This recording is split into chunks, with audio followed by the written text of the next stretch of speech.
histórico, isso? Eu quero saber de onde você tirou o Jesus histórico. O Jesus histórico eu tirei de Flávio José. Flávio José? Sim. Quem usa Flávio José? Qualquer pessoa aqui inteligente. Qualquer uma? Qualquer um inteligente. Alguém nega Flávio José?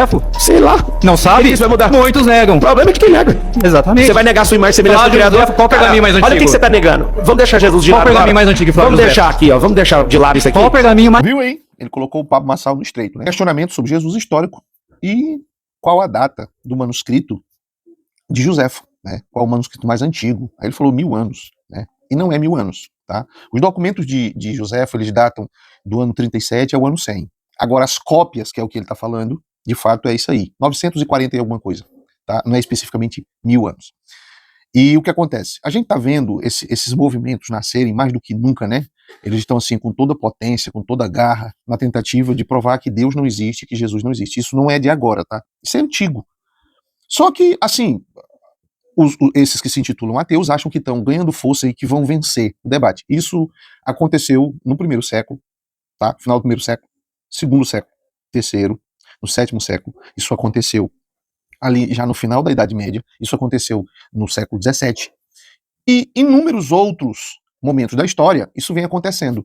Agora, assim, as pessoas acham que tudo isso é novidade. Você acha que não houve pessoas que tiveram a mesma intenção de envergonhar os cristãos, tirar as vestes da igreja e mostrar que Deus não existe? Não é a primeira vez. Isso é antigo.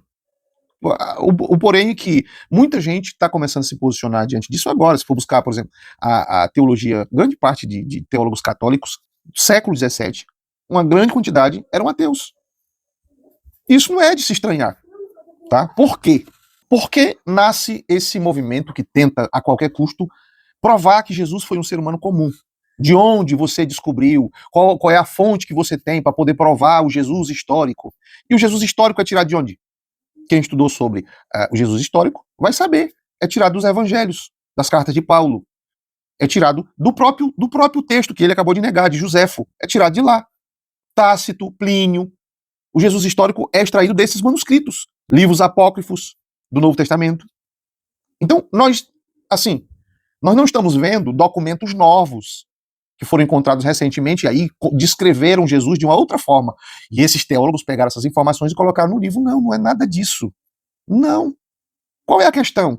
Ele nem citou, talvez ele também não saiba, mas ele nem citou esses caracteres que colocaram em Jesus, tá? Essas identidades que são várias facetas por diferentes teólogos, porque não é só um teólogo que escreveu sobre Jesus histórico, são vários. E cada um traz a sua visão com relação a Jesus, tá? Não é um consenso acadêmico, como ele está falando. É só você procurar, que você vai ver o que eu estou falando, tá?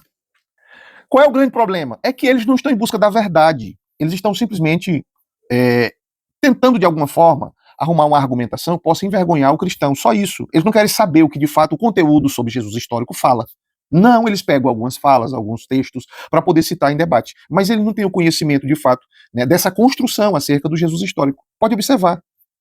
Aí eles ficam falando coisas como se fosse verdade, e não são verdade essas coisas. E quem escreveu, ou a grande maioria dos que escreveram sobre o Jesus histórico, eram católicos revoltados, cristãos revoltados. Isso inicia no século XVII.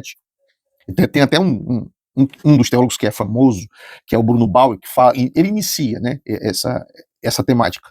E aí a intenção dele era o quê?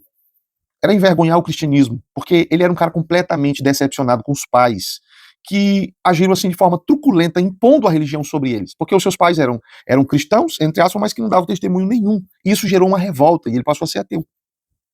Só que esses ateus não vão contar isso. Ou seja, o que nós vemos sobre Jesus histórico é feito por ateu, na tentativa de gerar descrédito no evangelho, gerar descrédito na igreja, enfim, trazer essa vergonha, como eles acreditam ser, para o evangelho. E, assim, é tosco a forma como Jesus é apresentado, desfigurado, descaracterizado da realidade dos evangelhos. Até mesmo o que Plínio citou ainda é mais coerente.